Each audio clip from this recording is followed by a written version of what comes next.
I think one of the craziest things is, this whole thing online where people like laud the Nazis.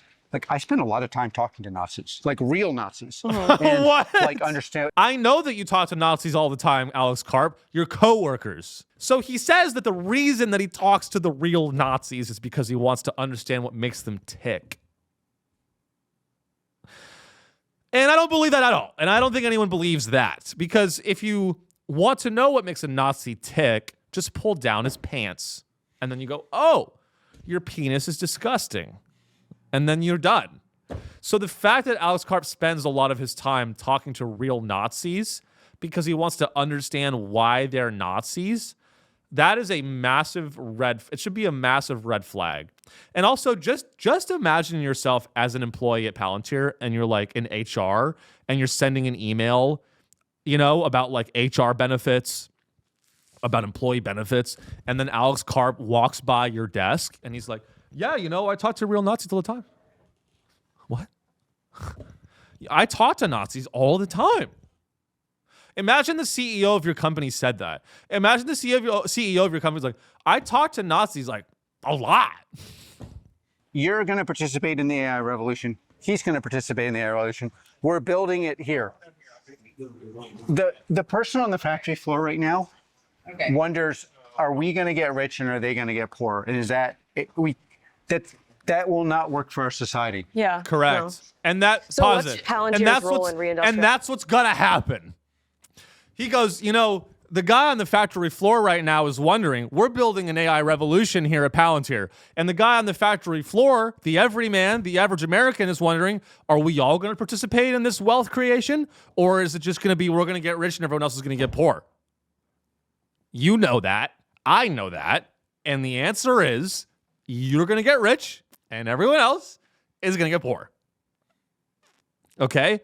This idea that like Palantir is helping the everyman, like that's his new angle, is like, look, everyday Americans use Palantir. To my knowledge, I've never used Palantir. I may be getting spied on by them because I talk about it so much, but I don't think that plumbers, like he in a previous one, he talked about how plumbers are going to use Palantir to do plumbing. You don't need an AI surveillance tool to replace a pipe and apply some caulking. You don't need Palantir to fix a drain or dig a trench for a pipe. No one needs that. My mind's eye, I remember remembering it, but it might just be I've heard the story 1,000 times. But and then there's this dog and the person's screaming, I hate this dog, I hate this dog. And then my mom said, well, why do you hate the dog? And it was like, because the dog, there's a lock that, a human could understand, but a dog shouldn't be able to. And Rosita was breaking out of the lock.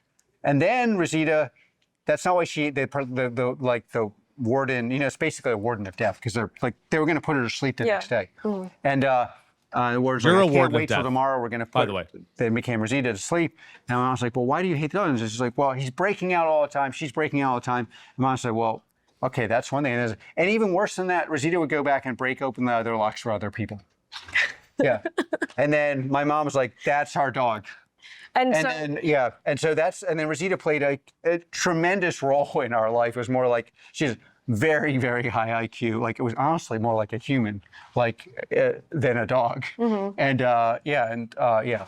that's Rosita. And later on, you exhumed Rosita's roommate. Yeah, there's a lot in the book I probably wouldn't have told, but So one of the crazy things about having resources is you can do things that mean a lot to you that, so I, through all sorts of ways, got in touch with the person who bought the house that was forced sold during the divorce.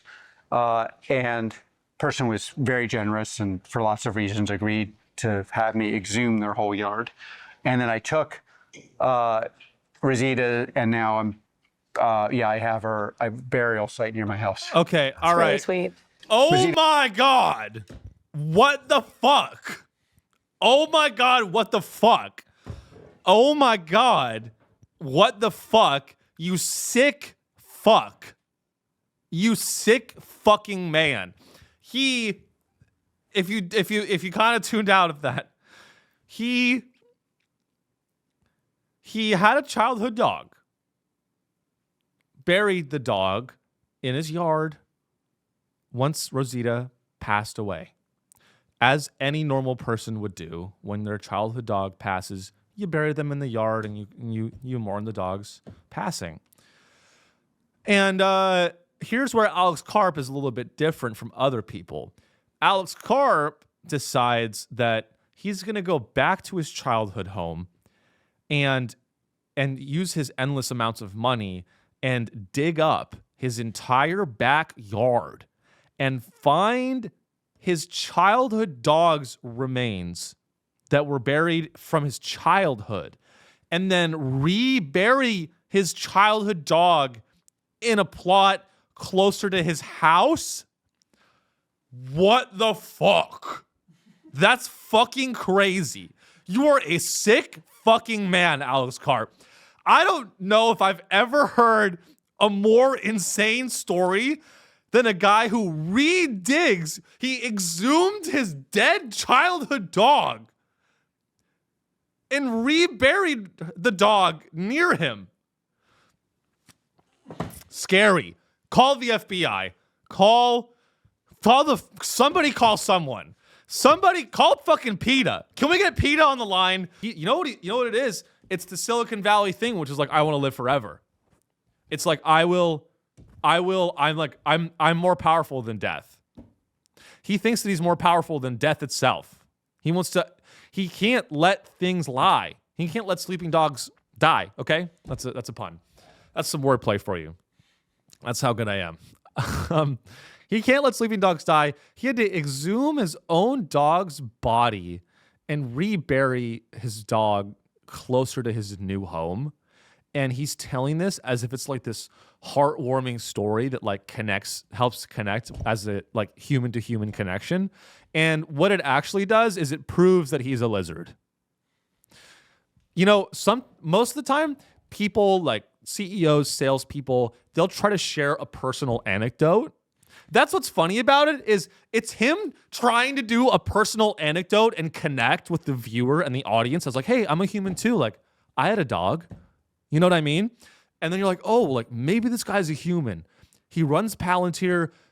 It seems scary. He contracts with Mossad and ICE. And the IDF. Seems a little scary. But hey, he's talking about his dog. Let's keep listening. And then he tells the rest of the story about his dog. He goes, I had a dog named Rosita. I loved Rosita very much. Rosita passed, and it destroyed me. I buried Rosita in my own backyard in childhood. It's a memory that haunts me. I started a company that surveils Americans, and I became a billionaire through my efforts in surveillance. And with my money, I decided that I would exhume the remains of my dog, Rosita. And I would rebury her closer to me so her spirit could be closer to me as the end times approach. As the surveillance state arrives and my empire grows, I needed Rosita's strength closer to me. So I exhumed my dog's remains. I'm also a Virgo. One of the craziest guys I've ever had the displeasure to listen to, truly. And, it should scare all of us that Alex Karp, CEO of Palantir, again, running basically what is the surveillance arm of the U.S. military and government, frequently talks to real Nazis. I'm just going to say it again because I think that it's worth saying again. The CEO of Palantir, who runs the surveillance arm of the U.S. government, talks to real Nazis. That's what he does.